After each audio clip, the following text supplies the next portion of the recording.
Bonjour. Alors nous sommes à la deuxième partie d'un cours qui se déroule en trois parties sur le même sermon, sur le même thème plutôt, traité dans au moins deux sermons de Dogen. L'inanimé prêche la loi. C'est le titre, mais dont on verra que l'acception, le sens dans lequel il doit être pris est un peu différent chez Dogen. Donc, au cours précédent, nous avons examiné le texte chinois, qui était à la fois en chinois dans les deux sens, c'est-à-dire en langue chinoise, et qui était l'œuvre de religieux chinois, pour les deux tiers, avec le dernier tiers qui était la discussion de Dogen. Et ce texte, ces deux textes qui étaient à la base de la discussion que Dogen va mener avec lui-même devant son auditoire sur ce texte.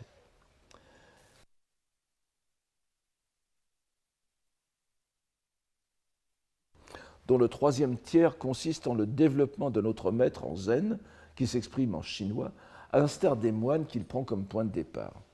Nous avons vu aussi qu'en confrontant deux textes divergents sur le même thème et en rajoutant son commentaire, il a en quelque sorte organisé avec lui-même une disputation, un débat dont il apporte lui-même la synthèse.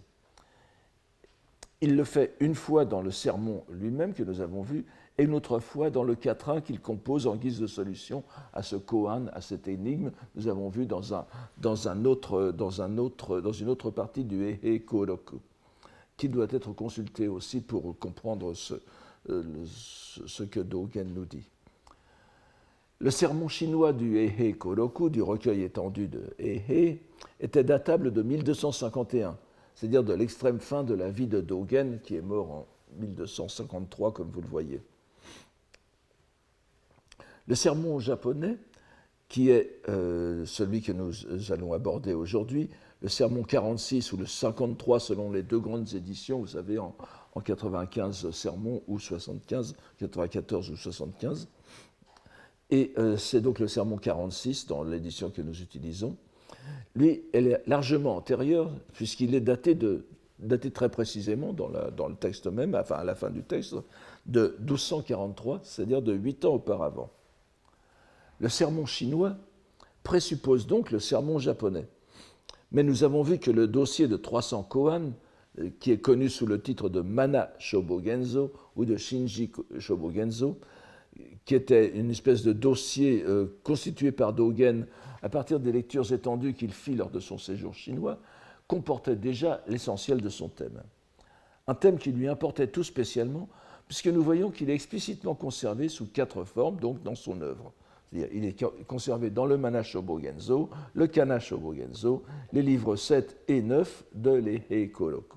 C'est quelque chose donc, qui lui était important, et sans compter les innombrables résonances avec le dogme fondamental de la nature de Bouddha, Bussho, qui présuppose bien sûr ce traitement de l'inanimé prêche la loi, n'est-ce pas, du Mujo Seppo, et de l'aspect réel des entités, Shoho Jisso, qui se retrouve presque à chaque page dans le Shobogenzo. Nous retrouverons dans ce sermon, le sermon que nous abordons aujourd'hui, tous les traits singuliers du style dogenien. Traits que nous avons vus dans notre survol du sermon sur l'aspect réel des entités, déjà le Shoho Jisso, et nous pourrons vérifier combien il est crucial pour, sinon comprendre, parce que vous l'avez déjà vu, Dogen n'est pas facile, du moins pour tenter de suivre le développement de son discours, de nous rendre compte à quel point il ne peut se percevoir que comme un constant aller et retour entre les deux langues. La langue japonaise se déployant en un tourbillon continu autour de l'axe de la langue chinoise, en essayant d'épuiser ses possibilités syntactiques. Mais nous verrons aussi à maintes reprises que les locutions de la langue chinoise elle-même n'ont pas ce caractère immuable qui se trouve dans la plupart des auteurs bouddhistes japonais. Nous avons vu en effet depuis le début de ce cours au Collège de France, de ces cours sur la philologie japonaise, que le plus souvent, le chinois est le monument pérenne, riche de toutes les potentialités sémantiques et syntactiques, lesquelles ne vont se réaliser que grâce à la lecture explicative, le kundoku, la lecture explicative japonaise, en une concrète illustration de l'existence des deux dimensions, des deux vérités authentiques et profanes, Shintai Zokutai, la réelle et la phénoménale, ou Gon Jitsu, n'est-ce pas? Jitsu et Gon plutôt. Avec Dogen, la répartition des rôles est remise en cause de fond en comble. Nous le verrons ici encore plus clairement que dans le sermon sur l'aspect réel des entités. Dogen soumet la langue chinoise elle-même au système du Kundoku, et non plus par le biais du japonais, mais directement, faisant éclater ainsi la distinction entre les deux langues. Cette japonisation du chinois est l'une des plus grandes innovations de Dogen. C'est le surindice de la confiance qu'il avait en ses propres connaissances linguistiques. Mais c'est bien évidemment une nouvelle source de difficulté pour ses lecteurs, c'est-à-dire nous-mêmes aujourd'hui, qui sont très souvent bien en peine de déterminer la grammaire selon laquelle les segments de phrases chinois devront être interprétés. Il faut alors mettre en œuvre toutes les ressources des deux langues pour tenter de comprendre ce tourbillon, ce maelstrom même linguistique dans lequel il nous entraîne, mais dont le caractère combinatoire que nous avons déjà relevé dans le sermon sur l'aspect réel des entités est tout aussi affirmé. Mais entrons dans le texte pour mieux en juger.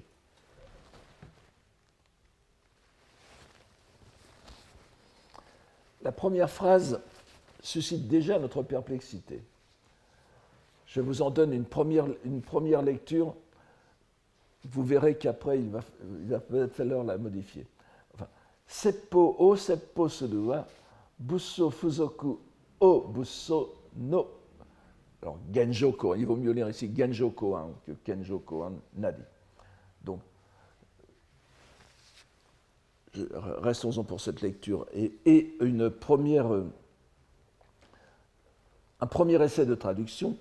Prêcher la loi à la prédication de la loi, c'est là, alors je vais traduire Genjo Koan ici de façon plus condensée par, c'est la présence réalisée de la transmission des Bouddhas patriarches aux Bouddhas patriarches, au pluriel. Nous ne pouvons pour l'instant traiter trop en profondeur du sens de Genjo Koan. Il faudrait au moins pour ce faire lire le sermon consacré à ce terme du Shobo Genzo, donc le premier de la version en 75 livres. Je me contenterai donc ici de reprendre les tout premiers mots du sermon sur l'aspect réel des entités. Je ne sais pas si vous en souvenez, que je vous donne ici. Busso no Genjo wa Kujin no Jisso nade. La présence réalisée des Bouddhas patriarches est l'aspect réel mené à son terme. Laissant de côté le terme koan, dont on voit bien qu'il n'a pas ici le sens ordinaire zen de ka à méditer, nous pouvons tenir, comme le fait d'ailleurs la tradition exégétique soto-japonaise, Genjo Koan pour synonyme de Shoho Jisso, c'est-à-dire de l'aspect réel des entités. Et le relier aussi du même coup à cette locution célèbre de Dogen que nous avons vu citée dans le discours de Kawabata, Honrai no Memmoku, la face originelle. C'est la réalité qui est derrière la surface. Si nous ne prenons garde qu'à la grammaire, nous devons reconnaître que la première partie de la proposition est inextricable, proprement inanalysable, ce seppo sudua. Précisément parce qu'elle superpose deux constructions grammaticales, l'une chinoise, l'autre japonaise, qui ne sont pas compatibles entre elles. Et nous devons tout d'abord choisir quelle grammaire suivre pour tenter une traduction, tout en sachant que ce n'est pas la bonne méthode, puisque Dogen joue bien sûr sur les deux grammaires et oblige son lecteur, à l'instar des films d'action avec, je ne sais plus comment, José Van Damme, n'est-ce pas, comme les personnages de films d'action américains qui se tiennent debout entre deux camions, un pied sur le toit de chacun des deux, en espérant qu'ils ne s'écarteront pas trop l'un des l'autre. Nous avons littéralement ici un pied sur chaque langue. Et le traducteur doit choisir, mais en choisissant, il supprime bien sûr l'autre partie.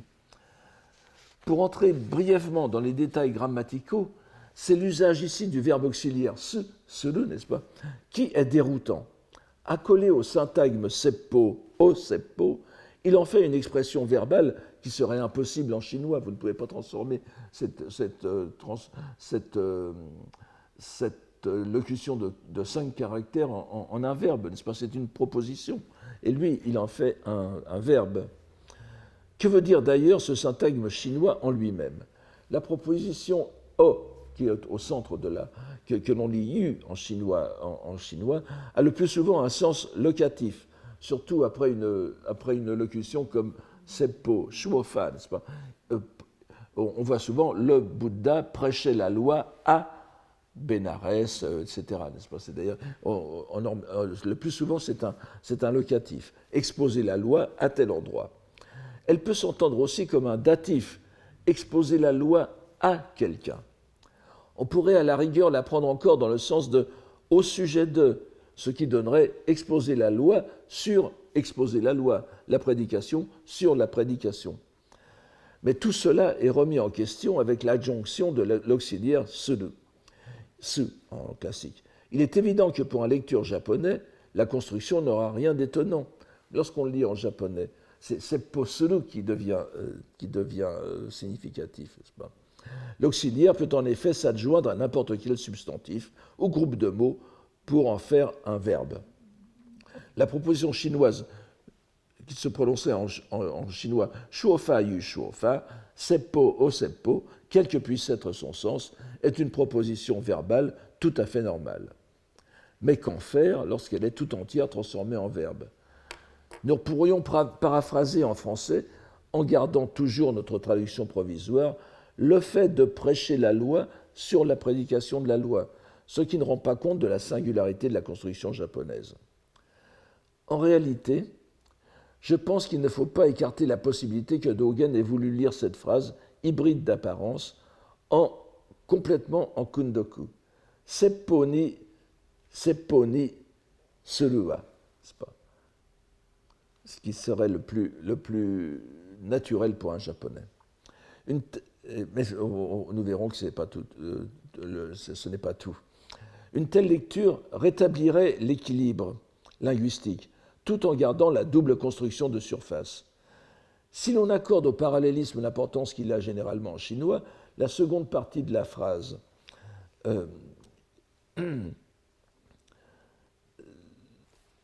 la seconde partie de la phrase appuierait le sens datif du yu de la première, n'est-ce pas? Prêcher la loi sur la prédication de la loi, tel est l'aspect réalisé de la passation des Bouddhas patriarches aux Bouddhas patriarches, ou bien plutôt au sens datif, prêcher la loi à la prédication de la loi, tel est l'aspect réalisé de la passation des Bouddhas patriarches aux Bouddhas patriarches. N'oublions pas que ce sermon est fondé sur le koan que nous avons examiné au cours précédent. Dogen assume donc que ce cas est connu de ses auditeurs. Il l'a donc en tête. Nous voyons alors que cette attaque est singulière, juste après le titre qui pose la thèse, puisque c'est l'aspect le moins intrigant de l'expression Mujo Seppo qui est traité en premier, la prédication. Tout le monde connaît la prédication. Pourquoi attaque-t-il là-dessus, n'est-ce pas? Alors que ce qui fait problème dans les disputations japonaises et même dans le petit dialogue chinois que nous avons vu la dernière fois, c'est l'inanimé. Mais comme vous le voyez, il ne parle pas de l'inanimé. En posant d'emblée que la prédication de la loi est l'essence de la transmission entre Bouddha et patriarche, Dogen donne la teneur fondamentale de son sermon, à savoir que c'est la prédication de la loi qui est fondamentale, avant de savoir si c'est l'inanimé ou l'animé qui l'assure. La prédication de la loi est l'acte fondamental des Bouddhas. Le datif ou le locatif signifie ici la succession de ceux qui prêchent la loi. Les supports sont mis en retrait, qu'ils soient Bouddha, patriarche ou inanimés, et c'est la prédication qui se succède à elle-même. C'est l'un des fils de cette première partie. Voilà en tout cas la façon la plus probable de comprendre cette proposition, où l'on voit encore une fois que la seule affirmation que fasse indéfectiblement Dogen dans ses sermons et écrits est celle de la légitimité de la transmission de la loi qui dépasse l'affirmation des dogmes. Dans cette perspective, une autre lecture devient possible, qui viendrait accomplir au mieux la superposition des deux langues, à condition de prendre garde à un détail de la grammaire chinoise. La particule yu, en effet, o en chinois, en japonais, que l'on peut dire aussi niokeru, beaucoup plus rarement que dans ses autres usages, mais malgré tout de façon bien attestée, peut désigner le complément d'objet direct, c'est-à-dire l'équivalent de la particule wo en japonais. il faut bien faire attention que, vous savez que, ce caractère O, que l'on lit aussi niokeru, nioite, en hentaigana, dans les syllabaires japonais, correspond à la syllabe O de ai, ou et O, jamais à la syllabe wo, n'est-ce pas? Mais ce n'est pas mon propos ici, bien que ça se prononce O et pas wo. Et d'ailleurs, à l'époque de Dogen, c'était probablement déjà homophone, puisqu'on voit souvent dans les manuscrits O écrit pour wo, n'est-ce pas? Mais ce n'est pas mon propos ici. Je ne dis pas que O est écrit pour wo. Simplement, Dogen, en superposant les deux grammaires, va prendre ce O dans le sens du complément d'objet direct japonais. Et nous aurions alors la lecture parfaitement naturelle en japonais si nous le lisions comme un japonais aurait, en respectant la grammaire chinoise du fait que le O est complément direct, nous pourrions lire alors seppo o, seppo suruwa, le fait de prêcher la prédication, ce qui n'aurait plus rien d'étonnant, et qui se présente donc comme un kundoku, résolvant la difficulté à première vue inextricable de la phrase de surface. Quelle que soit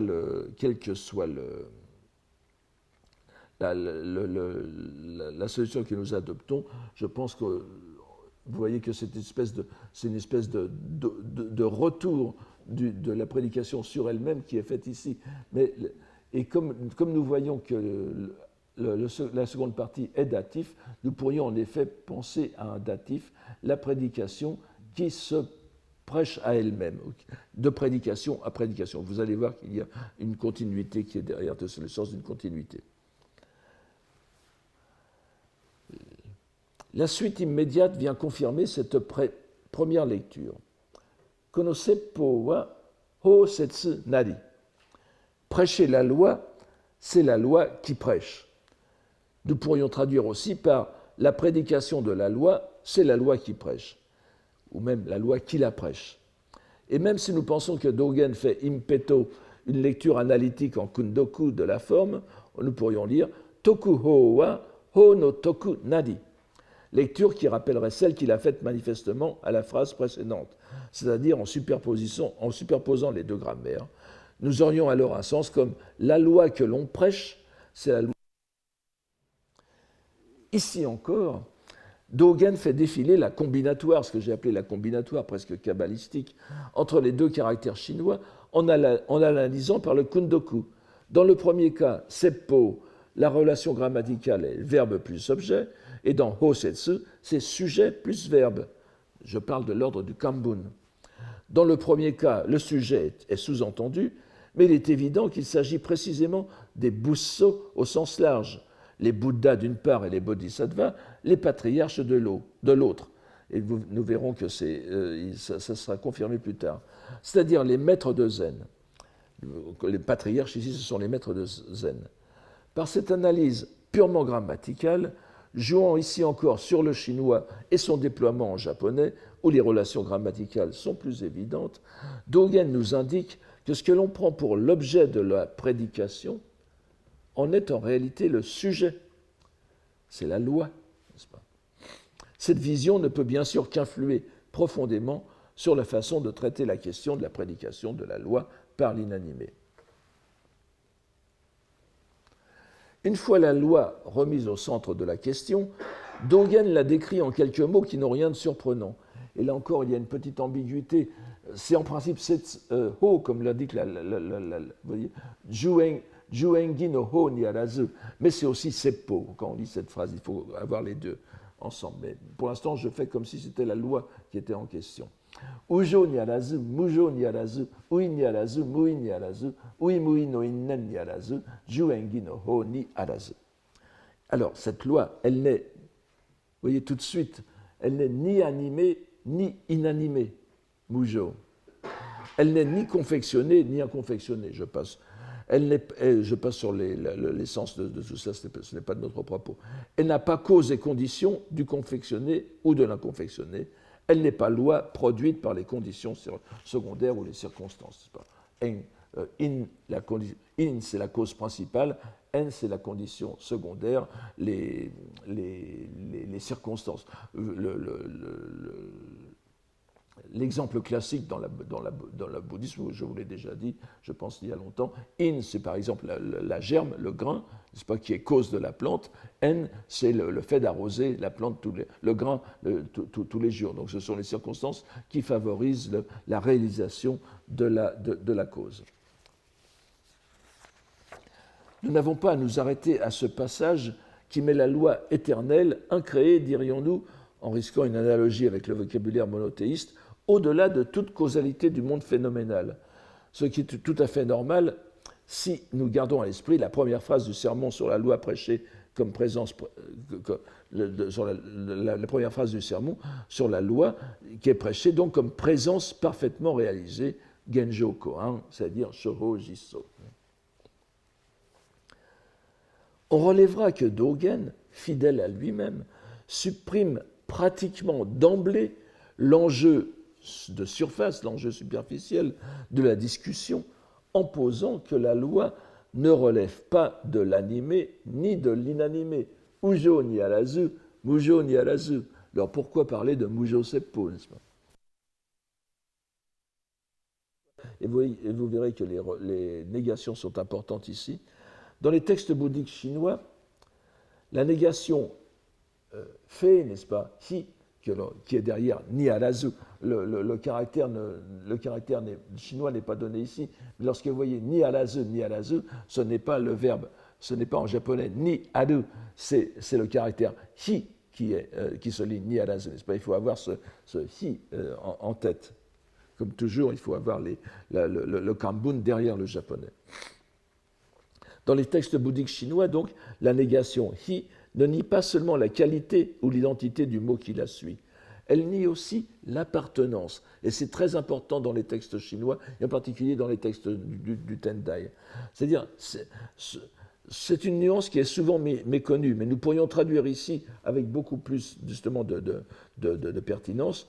Elle ne relève ni de l'animé, ni de l'inanimé. C'est-à-dire qu'il n'appartient pas à ces catégories. Ce qui enlève davantage encore, si c'était possible, toute pertinence à la question. La loi ne relève pas de ces catégories, il n'y a donc pas à traiter la question.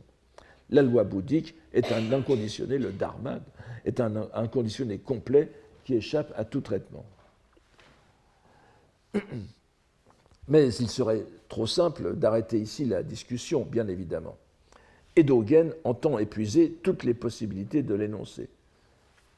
Nous le voyons immédiatement après avec la curieuse phrase Shikare domo, chodo ni. Alors là, on peut dire Fugyo ou Fuan. Vous savez que Fugyo serait une bonne lecture Gon, c'est pas la lecture bouddhique par excellence. Fuan, c'est la lecture que l'on appelle parfois Toon, parfois Soon, comme ici, ou Mion, c'est-à-dire ce sont les lectures qui sont au plus près des lectures chinoises parlées. On peut lire comme on veut, je pense que si on lisait Fuan, ça ferait beaucoup plus zen. Alors, donc, Chodo ni Fuan nadi, Bushu ni Iyosu.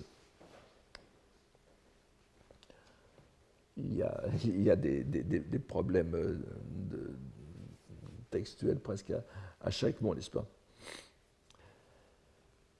Et pourtant, Shikare domo, et nous parlons toujours de Ho ou Seppo, donc la loi ou la prédication, impraticable comme la voix des oiseaux, elle est donnée à la multitude des Bouddhas. Ce terme Bushu pour multitude de Bouddhas est très rare et n'est pas naturel. Je reviendrai peut-être là-dessus, mais on trouve souvent, par exemple, la locution Bushujo, c'est-à-dire les Bouddhas et les êtres. Est-ce que Shu peut être considéré comme abréviation de Shujo ici ? Ça nous ferait donc les Bouddhas et les êtres. Elle est donnée aux Bouddhas et aux êtres, ce qui serait tout à fait Pratiquement aucun commentateur ni traducteur n'a considéré cela, mais je pense que c'est tout à fait à prendre en considération. La locution Fugyo Chodo, n'est-ce pas, ou Fuan Chodo, c'est-à-dire la voix des oiseaux que l'on... Alors, j'ai traduit impraticable au sens de... Une route est impraticable et en même temps, c'est la pratique bouddhique, n'est-ce pas? En jouant sur les mots, on peut s'amuser à cela. Mais cette locution tire son origine du Goroku, n'est-ce pas? Du recueil des propos du moine Dongshan, Tozan, que nous avons vu la dernière fois et que nous reverrons puisque c'est l'un des protagonistes du texte chinois, le koan, donc, qui constitue le cœur de cette discussion. Alors, expliquons-là cette locution d'un mot en disant que c'est une métaphore de l'infinité de l'espace. Elle est impraticable au sens de que l'on ne peut parcourir. C'est-à-dire que même pour les... même pour les oiseaux, n'est-ce pas, ce n'est pas, on ne peut pas aller jusqu'au bout. Il est bien évident donc que la voix des oiseaux, c'est le ciel ou l'espace, c'est-à-dire koku que je vous donne en dernier ici. Et cela résonne de façon particulière dans un texte bouddhique qui traite de l'inanimé. Je ne vais pas revenir dessus, mais très rapidement, souvenons-nous que l'espace infini que l'on ne peut parcourir, Fugyo, que l'on ne peut pratiquer, est à son tour métaphore de la nature de Bouddha, Bussho. Vous vous souvenez, n'est-ce pas? La nature de Bouddha est comme l'espace, dit le Sutra du Nirvana, qui s'étend en tout lieu. Cette mise en relation de l'espace, de la nature de Bouddha et de l'inanimé constitue une sorte de sous-texte qui court dans l'ensemble du sermon, et bien au-delà encore, c'est-à-dire dans le reste du Shobogenzo. On commence peut-être à deviner la torsion grammaticale que Dogen impose au thème de son sermon. En transposant sur Seppo ce qui s'applique à Mujo, donc sur la prédication, ce qui s'applique à l'inanimé, il fait de Seppo le déterminé de Mujo. C'est-à-dire je vous rappelle que n'importe qui lisant Mujo Seppo, en Chine comme au Japon, comprendrait très littéralement donc l'inanimé, ce qui est dépourvu de sentiments, prêche la loi, ou bien la prédication qui est faite par ce qui est dépourvu de sentiments. Mais donc, la locution ne serait plus à prendre en ce cas comme signifiant la prédication de l'inanimé, ou plus littéralement, selon la grammaire chinoise, l'inanimé prêche la loi. N'oubliez pas qu'en chinois, si on lit la phrase telle quelle, Wu Qing Shuo Fa, ça fait une phrase, l'inanimé prêche la loi, une proposition indépendante. Mais ici, chez Dogen, il ne le dit pas explicitement, mais on voit bien que c'est comme ça qu'il le lit, la prédication de la loi qui est inanimée. La prédication de la loi est un inanimé. En niant la pertinence des deux catégories, Ujo animé et Mujo inanimé, il ne reste plus que Seppo, la loi qui se prêche et qui est du même niveau que les Bouddhas eux-mêmes. Non seulement cela, mais elle leur est même donnée. Ce qu'il ferait, cette loi est donnée au Bouddha, Iyosu, n'est-ce pas? Ce qui fait qu'elle serait, au moins dans l'ordre ontologique, si l'on peut employer ce mot dans le bouddhisme, supérieure au Bouddha. Cette idée va être développée progressivement dans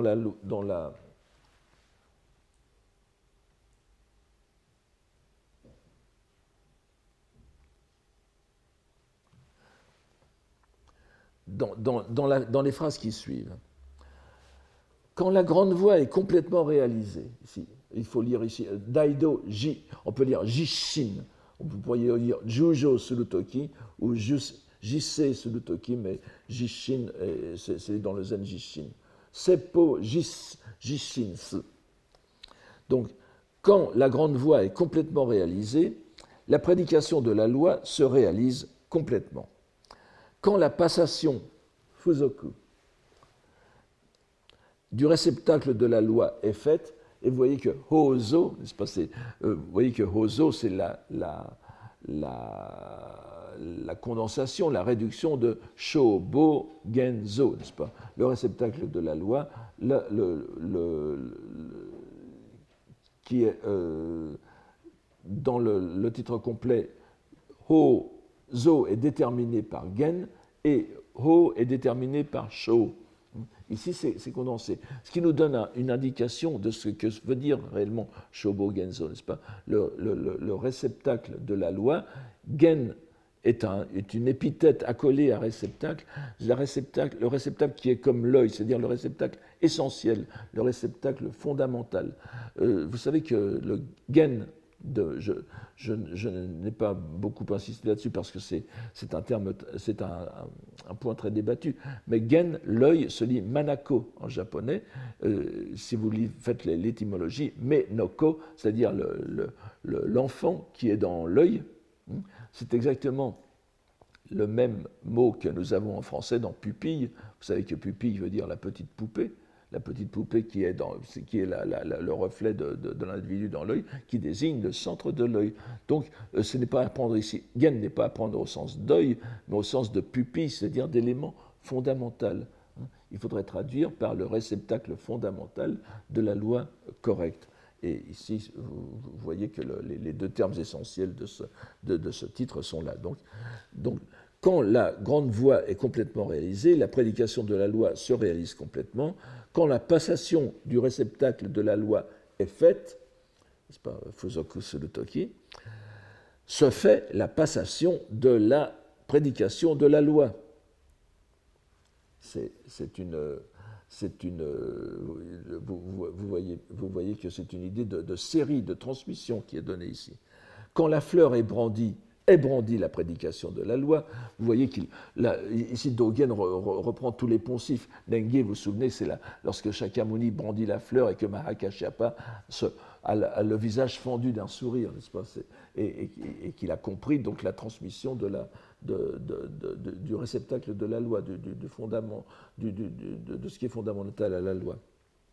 Donc, quand la fleur est brandie la prédication de la loi. Quand la robe de moine est transmise la prédication de la loi. Pour cette raison, les Bouddhas et patriarches, vous voyez qu'ici, Busso est bien analysé en... je n'ai pas donné la... Oui, voilà.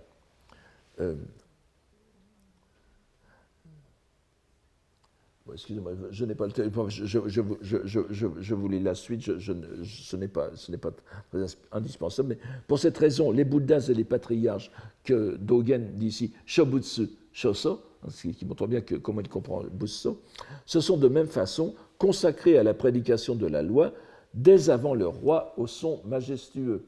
Alors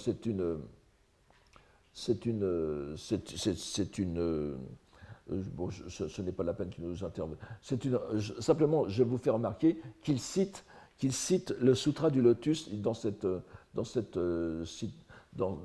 partie de son discours. Il cite 2 fois le Sutra du Lotus, n'est-ce pas? Le roi au son majestueux, c'est dans le chapitre 20 du Sutra du Lotus, le Jofugyo Bosatsu, n'est-ce pas?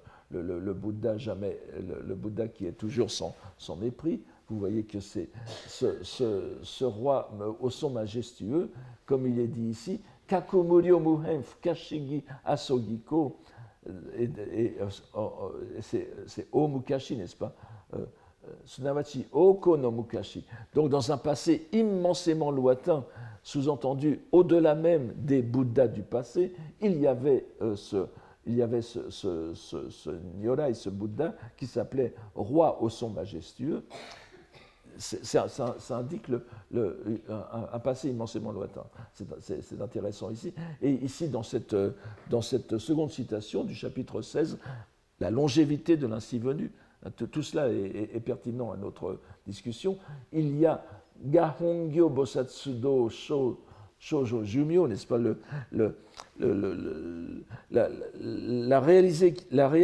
la longévité que j'ai réalisée en pratiquant à l'origine. Le terme que reprend Dogen ici, c'est Hongyo, la pratique originelle, c'est-à-dire ce qui est en prééternité, en quelque sorte, au-delà de toute éternité. Il faut comprendre ça pour lire pour lire la suite, n'est-ce pas? Donc, pour cette raison, les Bouddhas et les patriarches se sont consacrés à la prédication de la loi dès avant le roi au son majestueux et dès avant les Bouddhas, dit, n'est-ce pas, Shobutsu Izen, ils ont fait de la prédication de la loi leur conduite originelle.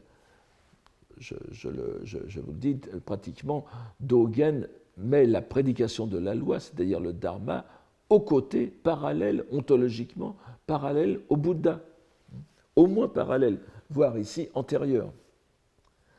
Avec les deux derniers exemples donc tirés du Sutra du Lotus, et d'ailleurs, oui, vous avez compris, c'est une nouvelle illustration de l'importance du Sutra du Lotus chez Dogen. On n'est plus dans le zen chinois ici, c'est vraiment le zen japonais où le Sutra du Lotus est toujours en bruit de fond. Il faut bien avoir cela aussi présent à l'esprit. Donc Dogen explicite l'idée de la priorité ontologique et chronologique de la prédication de la loi sur les Bouddhas eux-mêmes. Il le fait encore une fois de façon paradoxale, puisqu'il utilise pour ce faire des références à des vies immensément antérieures de Bouddha. Ce sont quand même des Bouddhas, mais l'intention est claire. Elle est encore plus explicite dans la phrase suivante, c'est pas Seppo wa busso no ri shikitaru tonomi sangyaku suru koto nakare. Bon, je saute sur l'explication de Sangaku. C'est un terme particulier au zen et chez Dogen, donc c'est la méditation qui sert d'étude. C'est la pratique qui va nous mener à une intelligence particulière. Alors je le traduis simplement ici par méditer. N'allez pas méditer sur la seule idée, nomi, que ce sont les Bouddhas patriarches qui ont réglé, qui ont régulé, qui régentent l'ordre de la prédication de la loi. C'est pas ce Bussono ri, Seppo wa Bussono ri shikaru tonomi, Sangaku. Donc ce ne sont pas les Bouddhas patriarches qui ont la main, comme on dirait maintenant, sur la prédication de la loi. Ce sont les Bouddhas, et alors la seconde phrase est vraiment étonnante, n'est-ce pas? Busso wa seppo ni ri serare kitaru nari. Ce sont les Bouddhas et patriarches qui ont été réglés par la prédication de la loi. Cette dernière proposition est particulièrement provocante, mais à première vue seulement. Il faut en effet rappeler cette idée fondamentale du bouddhisme, et comme vous le voyez, à chaque fois, Dogen revient aux fondamentaux, comme on dirait, du bouddhisme, l'une des rares à être partagée par les bouddhistes de toutes les époques. Ce qui fait le Bouddha ainsi venu, ce n'est pas l'éveil, c'est la prédication qu'il fait aux êtres du contenu de son éveil. Si vous atteignez l'éveil et que vous entrez après en nirvana sans prêcher la loi, vous n'êtes pas un Nyorai, n'est-ce pas? Vous n'êtes pas un Bouddha ainsi venu. Vous êtes un éveillé, vous êtes un arat, vous êtes un Bouddha pour soi, mais vous n'êtes pas le Bouddha comme on l'entend dans le bouddhisme. La prédication est consubstantielle au Bouddha. Il serait très prétentieux de faire croire que nous pouvons expliquer point par point toutes les exubérances du discours de Dogen. Après ce développement relativement clair, et peut-être justement pour prévenir toute interprétation réductrice de sa pensée, le maître va développer un autre aspect de la prédication qui contredit l'impression de continuité transcendant le temps que nous avions pensé saisir. Senbutsu no seppo gobutsu wa seppo suru to sangaku suru koto nakare. N'allez pas méditer sur, vous voyez que c'est encore, n'allez pas méditer sur l'idée selon laquelle c'est la prédication de la loi des Bouddhas antérieurs que prêchent les Bouddhas ultérieurs. Senbutsu kitarite gobutsu naru niarazaru nga gotoku, excusez-moi, nga gotoku, seppo mo sen seppo o go seppo to suru ni wa arazu. De même que ce ne sont pas les Bouddhas antérieurs qui deviennent les Bouddhas ultérieurs. Pour la prédication de la loi aussi, on ne fait pas de la prédication antérieure la prédication ultérieure. Dogen semble ici soutenir effectivement qu'il y a une certaine discontinuité dans la prédication de la loi de Bouddha à Bouddha. Et paradoxalement, il soutient cette idée par une citation du lotus qui semble dire le contraire, n'est-ce pas? Nyo sanze shobutsu seppo shigishiki gagon yakunoze setsu mu fumbeppo. C'est-à-dire, tout comme les éveillés des trois âges ont procédé pour prêcher la loi, de même, moi aussi, je vais à présent prêcher la loi sans distinction. Le guide Gishiki va se retrouver chez Dogen très bientôt. On pourrait certes estimer que cette prédication de Bouddha Shakyamuni est sinon nouvelle, du moins renouvelée, c'est le lotus, mais il dit bien lui-même qu'il fait comme les Bouddhas des trois âges et que la loi est sans distinction, donc non différenciée. Relevons aussi le terme de Gishiki qui indique bien le processus de la prédication. Et vous savez aussi que l'un des enseignements fondamentaux du Sutra du Lotus, c'est que le Sutra du Lotus est un sutra immensément ancien. Il apparaît comme une nouveauté dans l'ordre de la prédication du Bouddha en Inde à son époque, mais en réalité, il reprend un enseignement qui a été répété au cours des âges cosmiques, même de façon infinie. Alors, le rapprochement que fait Dogen entre cette citation et son idée est surprenant, mais on verra que fondamentalement, il va garder cette idée de continuité.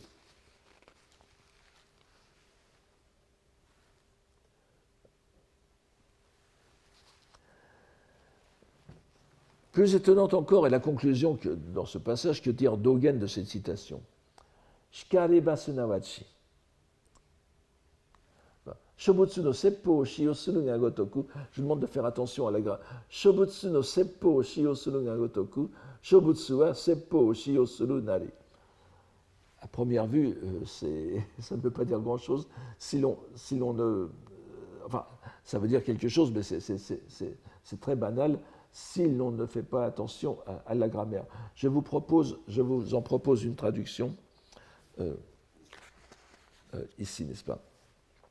Puisqu'il en est ainsi, de même que l'on a recours, n'est-ce pas? Ici c'est un indéfini, à la prédication de la loi des Bouddhas. Et Shobutsu no seppo, c'est d'apprendre vraiment comme un génitif, un complément de nom, et pas comme Shobutsu nga seppo.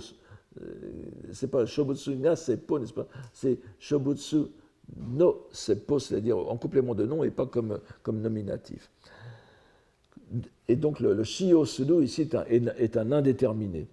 Puisqu'il en est ainsi, de même que l'on a recours à la prédication de la loi des Bouddhas, les Bouddhas ont recours à la prédication de la loi.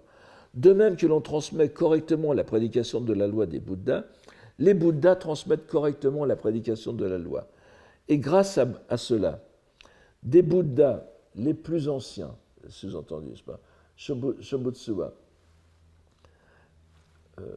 Kobutsuyori, des Bouddhas les plus anciens, jusqu'aux 7 Bouddhas dépassés. Vous voyez que Kobutsu et Shichibutsu est distingué. Normalement, Kobutsu veut dire les Bouddhas du passé, mais ici, il désigne des Bouddhas plus anciens, comme le roi au son merveilleux de tout à l'heure, au son majestueux de tout à l'heure, n'est-ce pas?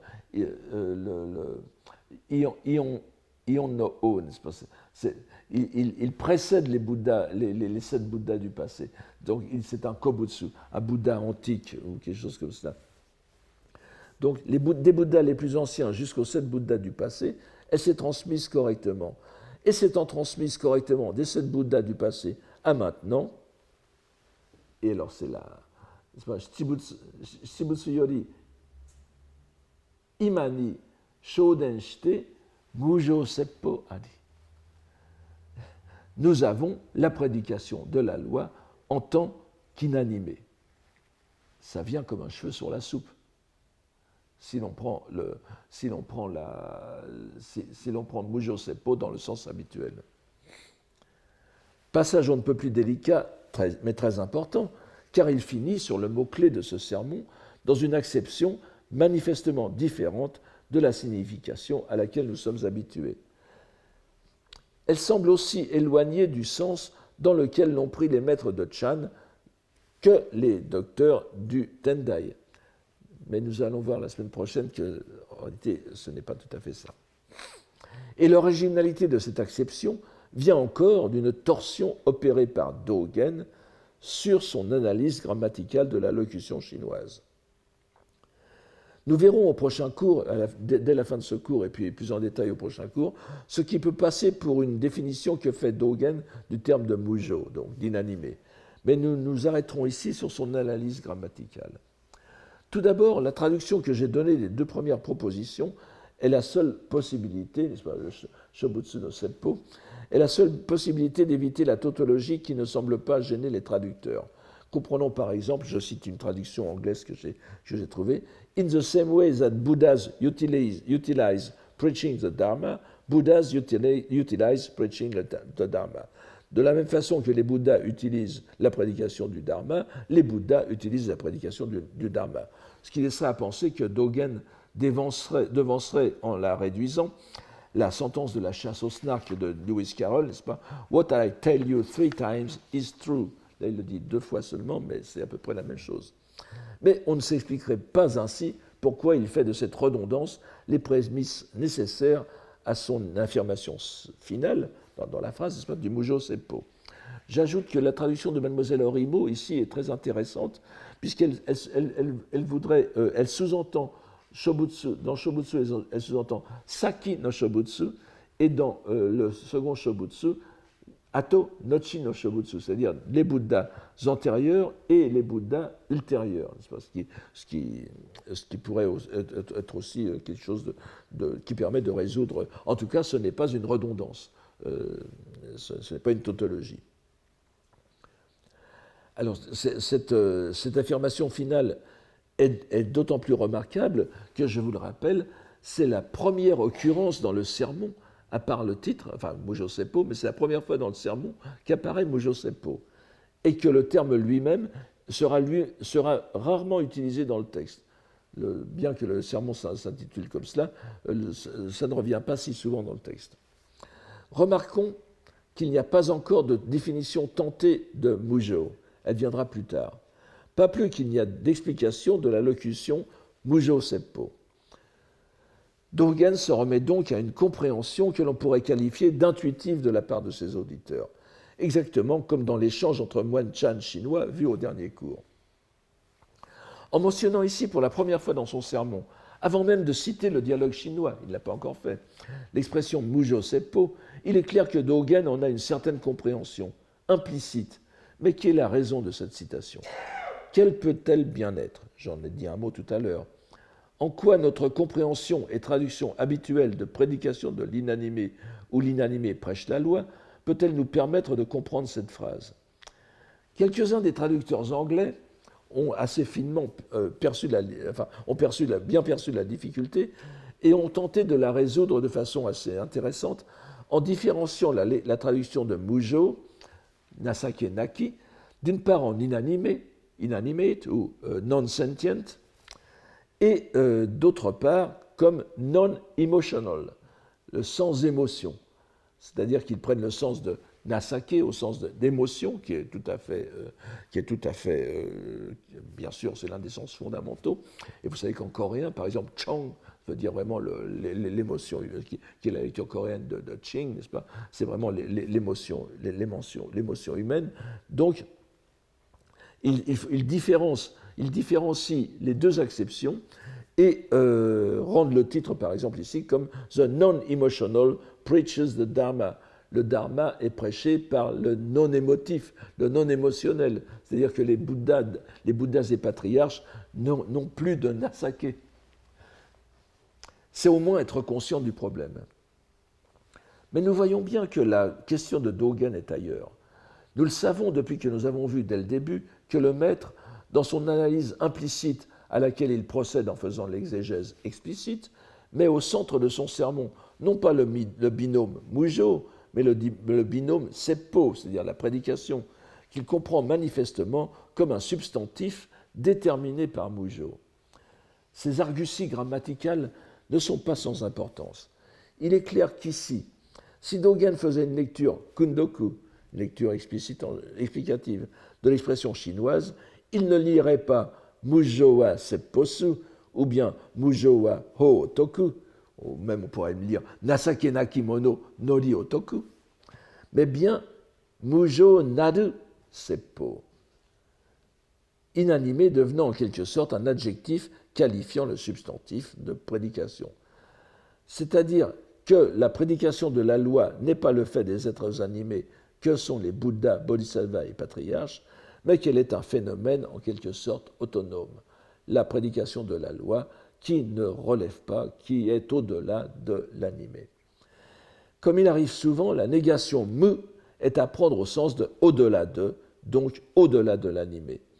Et comme il l'a été dit au début de ce paragraphe, les Bouddhas qui ont recours à cette prédication de la loi utilisent une prédication qui les dépasse, dont la transmission est parallèle à leur propre succession chronologique. C'est une idée à la fois hardie dans sa formulation, mais qui est bien justifiée par la citation du Sutra du Lotus, et en même temps parfaitement conforme à la doctrine bouddhique la plus classique, qui n'est autre que celle des trois joyaux, entre lesquels, les Buposo, n'est-ce pas, le Bouddha, le Dharma et la communauté. Et évidemment, So, ici, correspond au So, c'est-à-dire les patriarches. Et entre les trois joyaux, il n'y a pas de hiérarchie. L'un d'entre eux, chacun d'entre eux, comprenant et englobant les deux autres. C'est donc en parfaite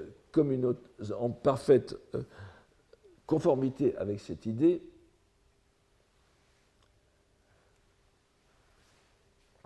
que Dogen peut poursuivre, et vous voyez que cette phrase peut alors s'expliquer tout à fait, presque logiquement.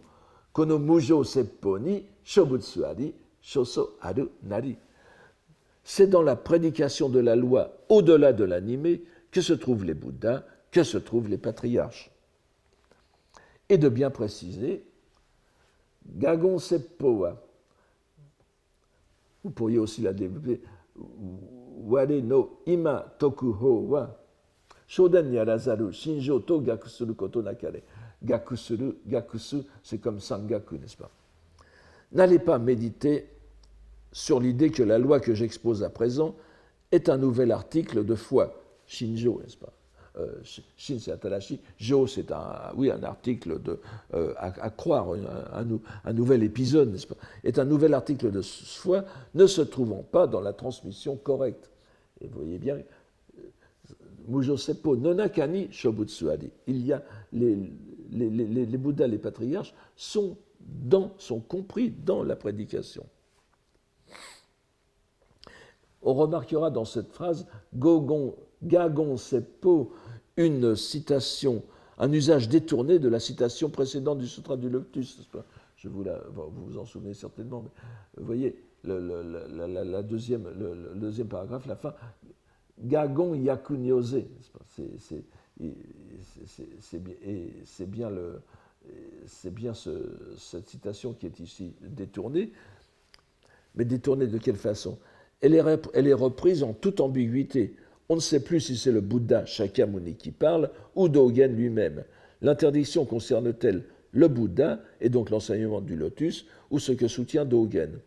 On retrouve ici un procédé que nous avons maintes fois souligné dans nos cours sur les poèmes bouddhiques, dont le sujet est à la fois le Bouddha, le poème et l'auditeur, tout à la fois, selon les niveaux auxquels on parle. Et le sens est toujours aussi clair. La prédication étant par-delà l'inanimé, ce qui se dit par la bouche du prédicateur ne saurait constituer une nouveauté, c'est toujours la transmission correcte de la loi correcte. Et le paragraphe s'achève sur un avertissement quelque peu cryptique. Korai shoden wa, alors on peut lire ça, kyuso no kikutsu, guso no kikutsu to sho suru koto nakare.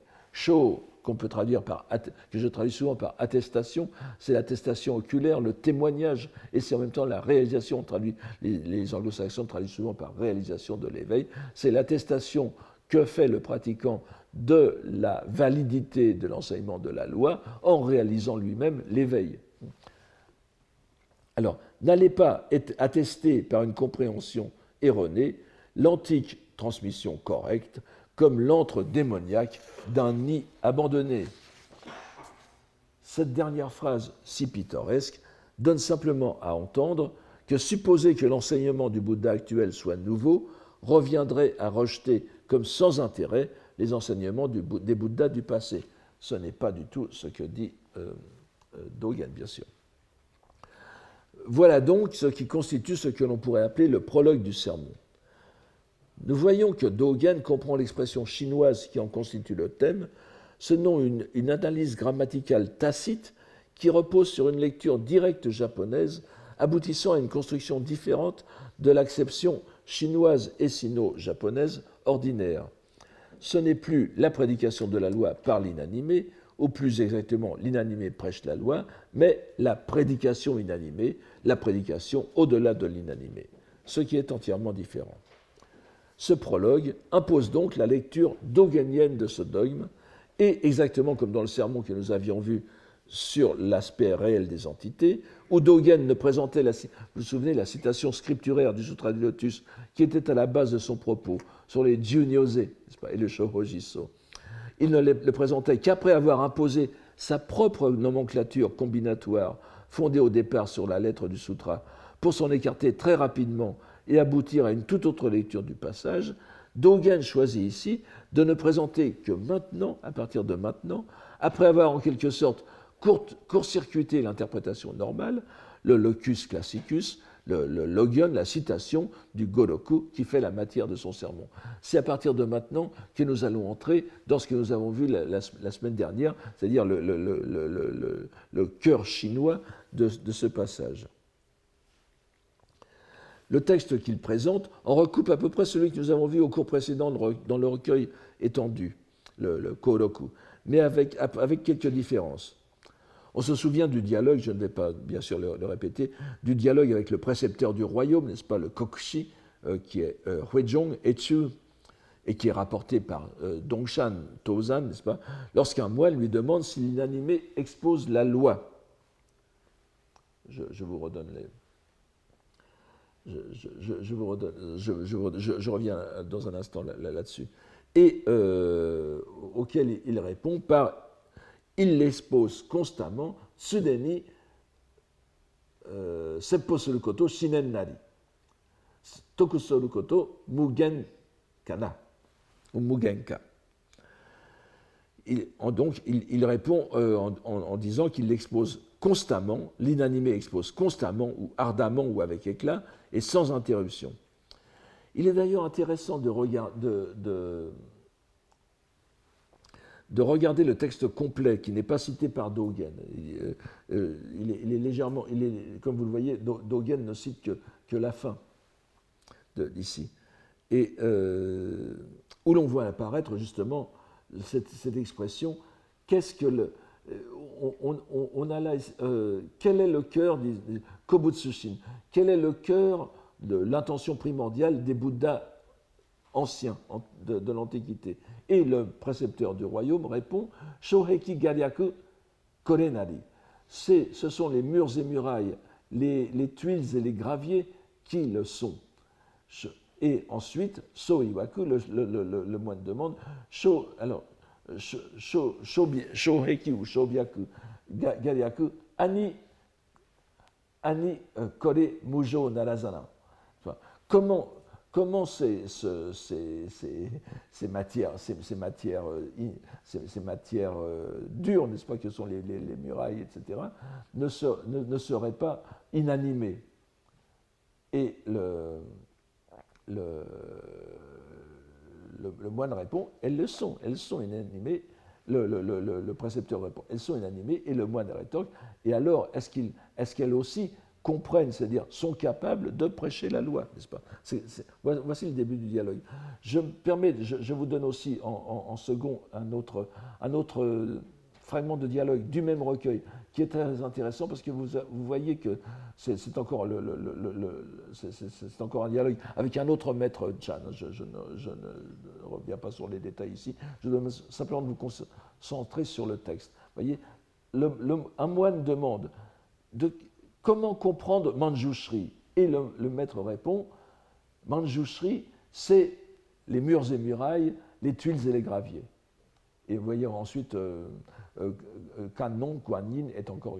Mais Manjushri, ici, c'est l'inanimé. Vous voyez que nous sommes dans une série de réflexions chinoises qui est un peu.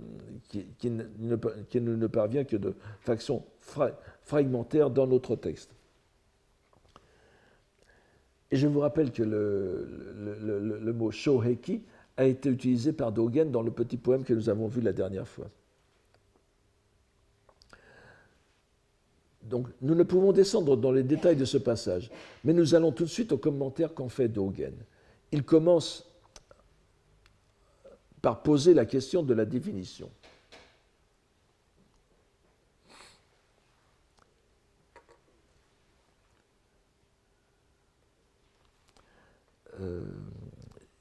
Donc, il commence par poser la question de la définition.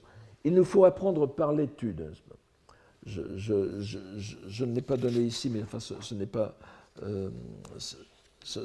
très grave. Il nous faut apprendre Shibaraku, Ikanaru. Oui, voilà.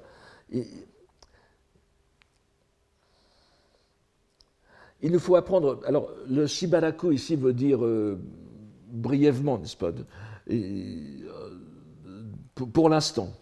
Il nous faut apprendre par l'étude et la méditation, en s'interrogeant soi-même et autrui ce qu'est l'inanimé et ce qu'est l'animé et ce qu'est l'inanimé. Ikanaruka ujo, ikanaruka mujo to.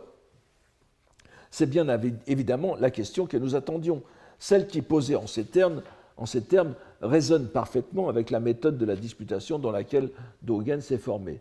Mais il va nous en amener fort loin, à première vue du moins.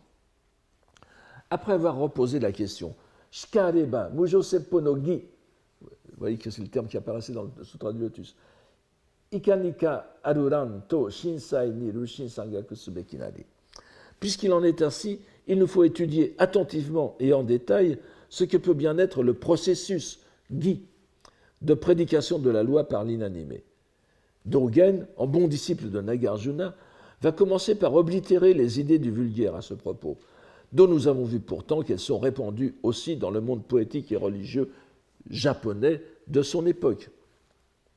Gujin, Oroka Narushito, les sots, les imbéciles, qui reconnaissent à ce qu'ils croient, Homoaku, la prédication de l'inanimé dans les rameaux bruissants des arbres et l'épanouissement de la chute des fleurs et des feuilles, Jurin no, alors on peut lire Meijo suru, Yoka no kairaku suru wo mujo seppo to ninzuru wa gyakubutsu no kan ni arazu.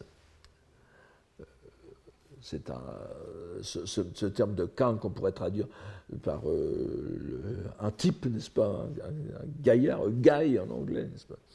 Les sots qui reconnaissent à ce qu'ils croient la prédication de l'inanimé dans les rameaux bruissants des arbres et l'épanouissement et la chute des fleurs et des feuilles ne sont pas des bons gars étudiants de la loi du Bouddha. Si c'était le cas, qui donc ignorerait la prédication de la loi par l'inanimé ? Qui donc n'entendrait pas la prédication de la loi par l'inanimé ? Nous voyons ici Dogen abattre en quelques mots toutes les représentations littéraires qui avaient cours dans la poésie de Heian et de son époque. Je ne reviens pas là-dessus, vous vous souvenez que dans nos cours sur la poésie, c'est la façon même dont les poètes, qui sont très souvent des moines et qui sont tous bouddhistes de toute façon, comprennent la nature, n'est-ce pas ? Le Mujo Seppo va de soi dans la mentalité religieuse de Heian et de Kamakura, du début de Kamakura. Encore une fois, Shibaraku Eko Subeshi. Ce terme de Eko, vous voyez, qui veut dire le terme complet, c'est souvent Eko Hensho, n'est-ce pas ? C'est-à-dire défléchir la lumière. C'est exactement le même mot que réfléchir en français, c'est-à-dire refléter la lumière, faire porter la lumière sur autre chose. Et ici, chez Dogen, c'est très souvent utilisé dans le sens de réfléchir. Donc, il nous faut y réfléchir un moment. Vous voyez que c'est le même Shibaraku que tout à l'heure. Dans le plan de l'inanimé, Mujokai, nous reviendrons là-dessus, Mujokai Niwa, dans le plan de l'inanimé, Existe-t-il ou non herbes, arbres et forêts? Le plan de l'inanimé est-il ou non entremêlé au plan de l'animé?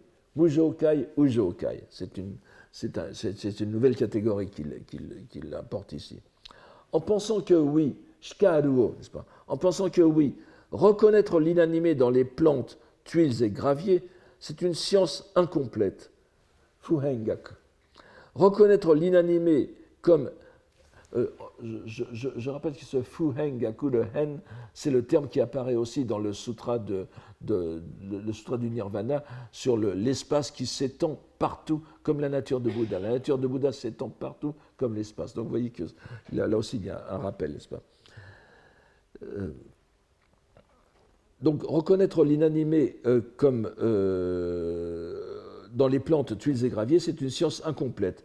Reconnaître l'inanimé comme manifesté, sous-entendu, en plantes, tuiles et graviers, ce n'est pas avoir pratiqué à satiété. Fusampo nari. La définition que nous croyions avoir de l'inanimé est donc incomplète, partielle. Elle nous laisse sur notre faim, ce que veut dire le ho, n'est-ce pas? L'inanimé n'est pas le végétal et le minéral. Le végétal et le minéral ne sont pas l'inanimé. Et Dogen de continuer, bien que parmi nous, Ima, n'est-ce pas, les bouddhistes de notre école, bien que parmi nous, on veuille reconnaître par analogie, Gi Sentosu, on veuille reconnaître par analogie le végétal et autres, tel qu'il est perçu par les humains comme étant l'inanimé, le végétal et les autres inanimés n'est nullement accessible à la réflexion du vulgaire profane. Donc nous sommes dans quelque chose de tout à fait différent. Nous devons nous arrêter ici pour l'instant, mais nous verrons au prochain cours la suite intrigante de cette démonstration et les conséquences qu'il faut en tirer. Et je vous laisse pour l'instant au bord de la falaise jusqu'à la semaine prochaine en vous remerciant pour aujourd'hui.